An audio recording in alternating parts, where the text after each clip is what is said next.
Where were we just at? We were just at the present, so where we're at right now. Yeah.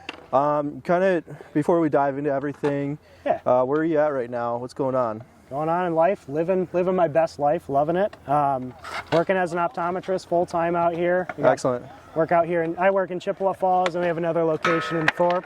Yep.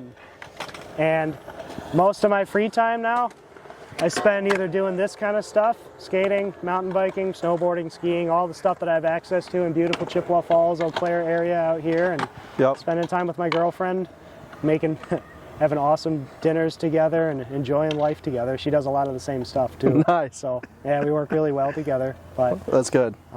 Just making the most out of my days and really enjoying the heck out of my life. Taking every day, just day by day. So you made a really interesting point. You know, from what I hear, a lot of optometrists really aren't into kind of the same sports you're into. No. Kind of talk about that. Can you tell me more about your career compared to lifestyle? Yeah, I'd say it's like they exist, but few and far between. I went to a pretty small school in Michigan where my class size was like 38 kids. Okay. And there's some active folk that I went to school with for sure. I had a good buddy that played hockey or that plays hockey. But as far as all the board sports and action sports and all that, it's pretty rare. I see run into kids that some guys and gals maybe that bike a little bit, but it'll usually be pretty mellow stuff. Not too much to put you in harm's way. So it's more commonly stuff like golf and sports gambling and cryptocurrency and stuff that I don't care a ton about. It's different strokes for different folks. At the end of the day, it's what makes you happy. I'd say I'm one of the odd ones that has like a really, really like burning passion for this kind of stuff. It's skateboards, mountain bikes, snowboards, rock climbing. That's another thing I got into out here. It's another thing I got access to coming out here. Yeah, I think the university has a good spot. I was there yesterday. That's why my hands hurt so bad today.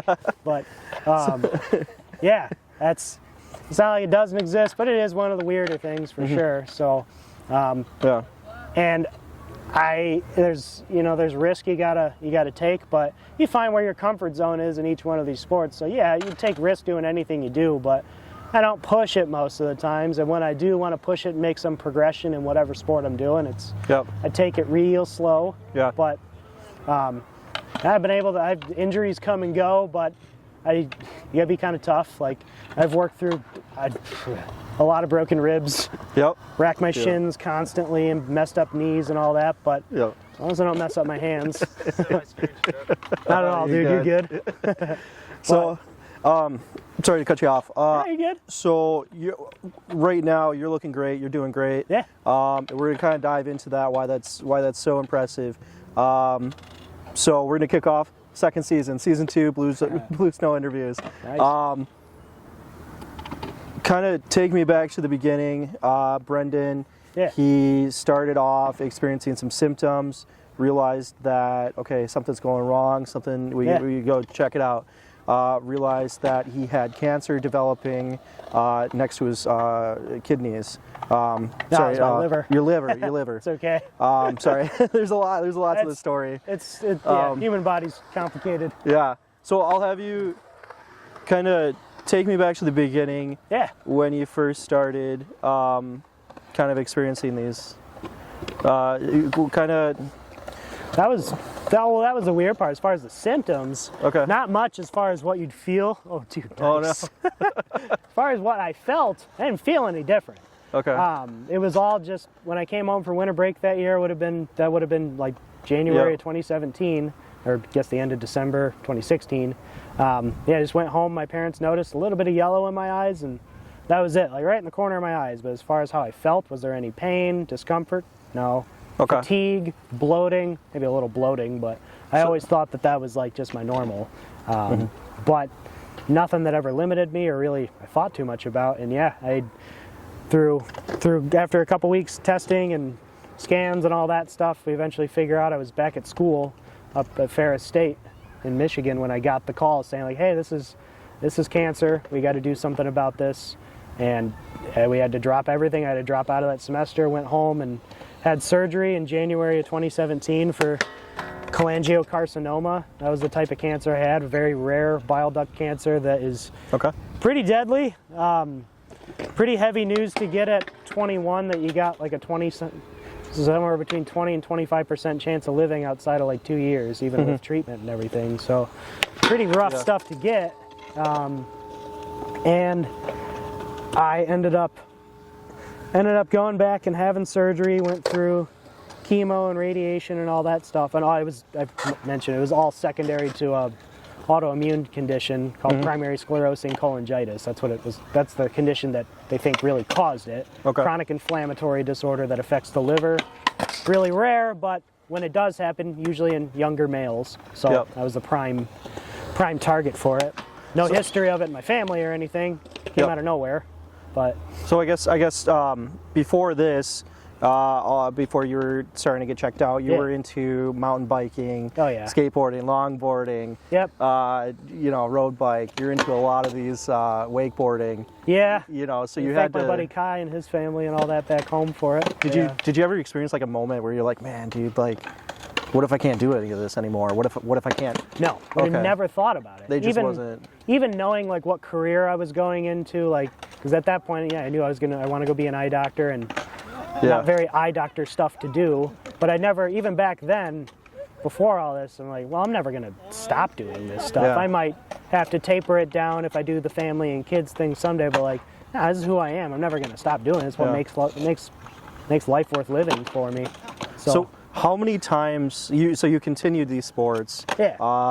Mainly, what was it? Mountain biking. What other sports were you doing as you were going through the diagnosis process? Yeah, so that time through college, like mountain biking was my biggest sport in the summer.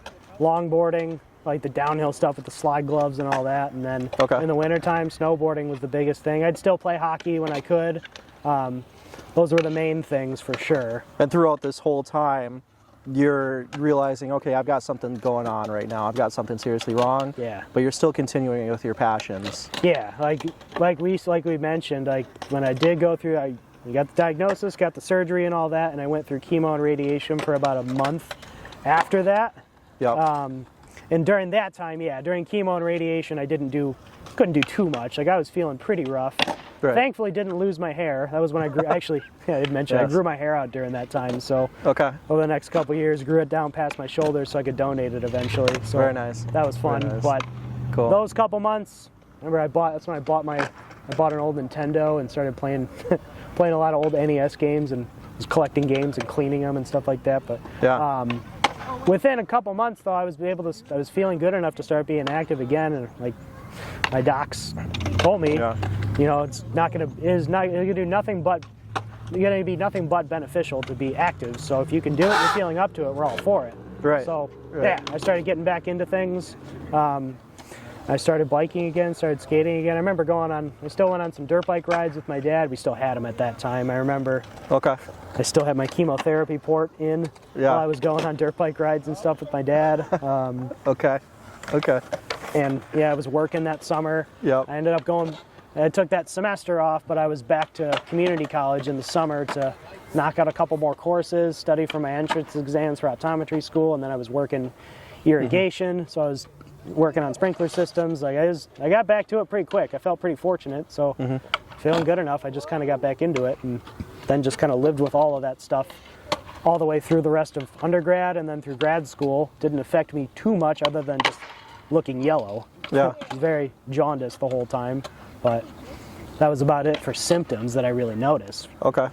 So you're still continuing, and then you go through your first chemo and your first radiation.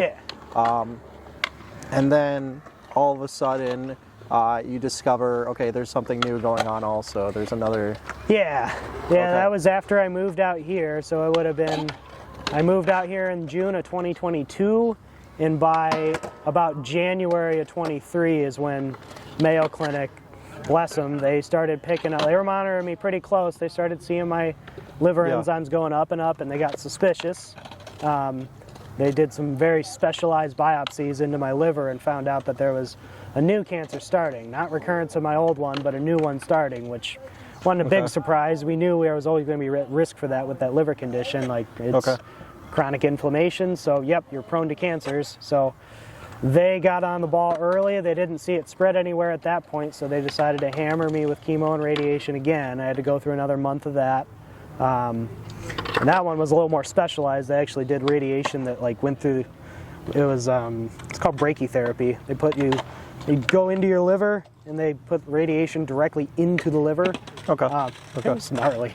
That and targeted radiation, like proton therapy with the big giant machine that you go into, and then chemotherapy as well. And then they did some drains that went into my liver, and that was just to give my liver as good and easy of a time while I was going through all of that. And so you were initially given 2 years of life, right? That's what they predicted. And then here we are 9 years later. Yeah. Like, that's pretty incredible. And throughout that whole process, you're continuing with the mountain biking, the skateboarding, you know, all these other, I would consider pretty extreme sports, you know, adventure sports.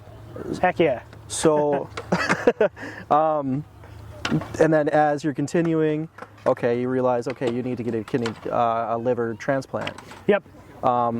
As you're still continuing with these sports.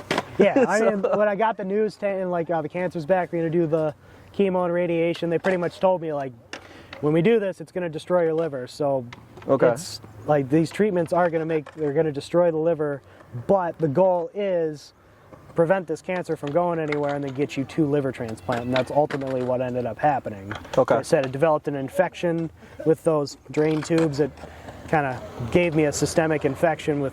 It was sketchy. It was a bacterial and fungal infection. I was the closest to death I've ever felt. Okay. And I was very close. You know, I went back into the hospital. They diagnosed me. They started me up on antibiotics and antifungals and all that. And they were going to send me home and just keep treating me with those and keep monitoring my labs. And then that was when my surgeon came in. When I saw that dude walk into the door. Yeah. Like I knew something big was coming. You don't see that. It was one of Mayo's best surgeons at the time, one of their oldest guys. He'd been doing it for 30 years, Dr. Chuck Rosen.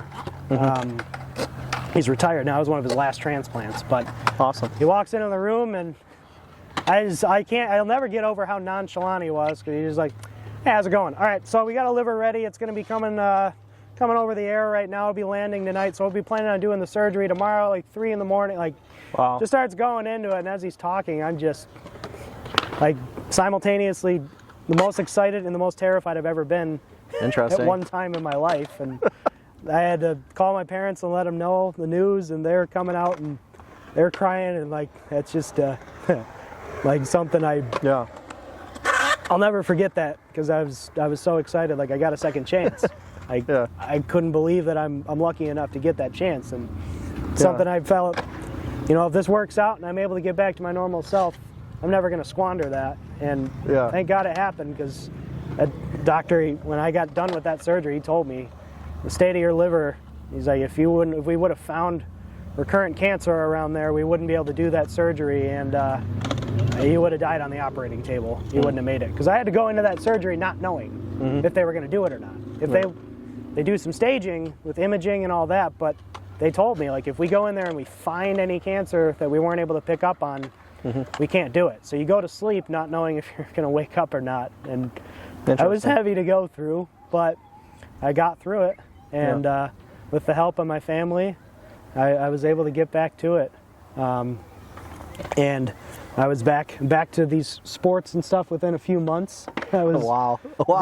They told me, though, you know, the more active you are, the earlier on, the better you're going to recover. So. And you were pretty transparent with your doctors on everything you were doing. Yeah, when I told them, like, I bike and I skate and all that stuff, like I showed them pictures and videos, so they had an idea. Like, no, I'm not just cruising down rail trails and just taking mellow road bike rides. Like, I'm not a Red Bull athlete or something, but I'm doing more than the average guy, I'd say.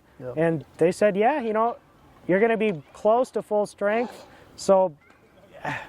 We're not going to tell you, they told me, we're not going to tell you not to, just listen to your body. If it hurts, stop doing it. And yeah, it was an adjustment at first. Like, things were tight, and I took it very easy for a while, but yeah, I was back to like hiking. Remember, by September, I was back to hiking. I went out to Marquette with my buddies to watch them do the Orta Shore, and I was hiking out there, and by October, I was already back on my mountain bike, hitting jumps again, taking it real easy. not wanting to squander the miracle that I was just given, but I listened to my docs and let them know during let them know along the way, like, here's what I'm doing. Are you guys all right with me? And the message is always just listen to your body. If you feel good, go for it. And So that ultimately brings us to where we're at right now. Yeah. How much do you say these sports had to contribute to your mentality? Yeah, mental health wise, I'd say like this is what makes life worth living. Like, I love my job and I'm passionate about it and I'm glad I have it, but my free time, I love the fact that I can do this stuff. Like, it keeps me in shape, and it's one of those things that, you know, even when you have rough news stuff, because I've had scares. I've had scares after like, what would have been just a few months after transplant. By like November of that year, they were already terrified about recurrence. They saw some stuff on my scans that looked pretty scary. That ended up being scar tissue, but terrified at that point that it had already come back. And it's like, this stuff has given me an avenue to just not think about anything. Like, you look at how tough this stuff is. You can't think about much else when you're doing this or on your bike or any of that stuff. You're focused on what you're doing. So I'd say it's like pivotal to my mental health for sure. And even now, it's like when things are going great, I don't have nearly as much to worry about. It's like, I wouldn't trade it for anything, man. I love it. Absolutely.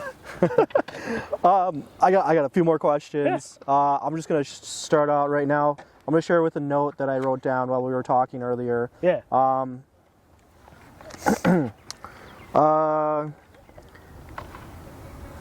You're like if life gives you lemons, we're a person. Yep. You know, that's ultimately my kind of... buddy Kai would call that the Yarrow luck. I've always had that my whole life. It's funny. Tell me about your support group. Who do you have to thank that was really kind of there for you? Oh, my parents, my brothers, and my sister, for sure. They were all with me every step of the way. And I will, even though I'm not with her anymore, my girlfriend at the time and her family, you know, they were very supportive of me as well, as much as they could be. But my parents have been with me through all of this, and I thank them a lot, because it's not like it's easy for them to come out there. They're still in Detroit, so this whole time, like when I had to do all this, you know, my dad just took off a month to come out here and help me out when I had my transplant, and my parents stayed out here with me. And I'll thank my work too at Cardinal Family Eye Care. Like, when the news came through of like, okay, this is coming back, we're gonna have to go through chemo, radiation, all that stuff again. Did I have to worry about filing for FMLA or disability, any of that stuff? And nope. My work looked at that and said, we don't care if you come back in a couple months or a couple years. Your job's safe when you come back, whenever it is. Give me $500 in groceries and like 30 pounds of venison. Awesome. And that's about as Midwest nice as it gets, I think. That's what kind of solidified, like, I got nowhere else to go but this practice. I love this practice. I love the folks there. I truly have the best job I could possibly have. I have them to thank as well. And they've always been there to support me too through all of this, because there's been complications where, you know, they've seen some sketchy testing, or Mayo needs me to come back and do some scans, whatever, at last minute, and I have to cancel a couple days of patients all at once. They've never given me any. They never batted an eye. It's difficult, but they've done it for me. So that means the world to me too. Not a lot of places would do that. So I'm very thankful for where I work too. For sure. I'm thankful for you coming out here. Yeah, dude. I got one last question here. Is there... Actually, all right, so I got a few more. We're running about time here. Is there anything you would like to share to someone who might be watching and going through a similar situation, or just kind of going through a tough time, going through certain trials themselves? Yeah, I would say to anybody that's going through anything rough like this, never lose hope. Don't give up. It's easy to focus on the statistics. It's easy to Google yourself to death, Google your mental health to death, and worry and sit there and worry. You take each day, day by day, and you do with life what you can. You know, the times where I've been knocked down and haven't been able to do anything physical, did I sit there and wallow in the fact that, like, oh man, it's such a good winter right now. I wish I was out snowboarding. Of course I do. Of course I do. But you try to fill the space with other things. You try to, all right, that was when I started playing a lot more guitar and started doing some more like crafting, start learning how to cook a little bit. I wasn't able to do as much stuff, but I did something, anything. I started doing a lot more reading at that point. Like, you try to shift to just do whatever you can to keep yourself healthy mentally. The mental game is the biggest part, but don't always focus on the statistics though. That's one of the things that I've always hated, them focusing on, well, this is the most likely, this is what we see usually. So far, every aspect of my case has been anything but the typical. Like, not like everything's just been smooth sailing, but ultimately I've done really, really well. And if you would have told me 10 years ago that I'd be doing this well and doing the things that I'm doing now, I wouldn't have believed it. And you know, when you have opportunities to do something that's going to make you happy, do it. That's why I'm out here in the first place. It was quite a it was quite a tough decision to even make the decision to come out here in the first place, but I knew I'd probably be happy out here with all I have access to, and I'm glad I did it. So those are the big things I would say is don't skimp out on opportunities, and try to think positive as much as you can. You never lose hope. There's always something, for sure. I love it. Yeah. Thank you so much, sir. Yeah, dude. You are truly inspirational. I love it. Nothing special. I'm excited to see what else you got. Yeah, man, for sure. I appreciate you coming out and talking. It's good to share the story.